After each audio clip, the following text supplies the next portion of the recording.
కేసీఆర్ ఉన్నప్పుడు యూరియా ఎట్లా వస్తుండే? ఈ ఆటో పోతుంటే ఆటోకి ఫోన్ చేసి చెప్తుంది బిడా వచ్చేటప్పుడు 5 సందులు వేసుకురా తీసుకొచ్చి రోడ్ కాండో లేదా పొలం కాడ వేసిపోతుండే. ఇలా యూరియా దొరుకుతుందా? పొద్దు నుంచి పోయి లైన్లో నిలబడుతున్నాడు. మళ్ళా ఇప్పుడు కొత్తగా పెట్టిన యాప్ అంటే ఏదో యాప్ నీ అమ్మ షాప్ లో యూరియా యాప్ లో వేయడానికి వస్తుందని ముందు షాప్ లో అయితే ఉండాలి కదా యూరియా.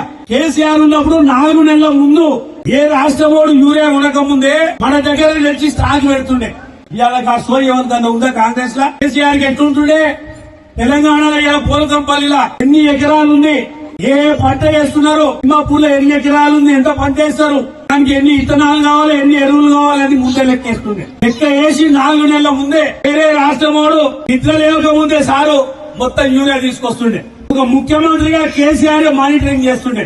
దేశంకి వెళ్ళి వచ్చినా, వేరే ఫ్యాక్టరీకి వెళ్ళి వచ్చినా షిప్ లో వస్తుండే, పడవల ఏడ దిగుతుంది, దీనకా నుంచి ఎన్ని లారీలు పెట్టాలి, ఎన్ని ట్రైన్లు పెట్టాలి, జిల్లా జిల్లాకి ఎంత పోవాలని ఒక ముఖ్యమంత్రిగా కేసీఆర్ దాంతో పనిచేస్తుండే. అందుకే ఎన్నడూ యూరియా ఇబ్బంది లేకుంటుండే. మాత్రం యూరియా లేక యాప్ లో పెట్టుకోండి అంటాడు. రైతులు వాళ్ళకేమొస్తుంది, వాళ్ళు యాప్ లో లోడ్ చేయడానికి వస్తుందా? ఒకసారి బాగా సిగ్నలే రాదు. అంటే ఏదో విధంగా ఎగ్గొట్టడానికే ఈ యాప్ అనేది కథ పెట్టింది తప్ప మంచిది ఏడికే కాదు.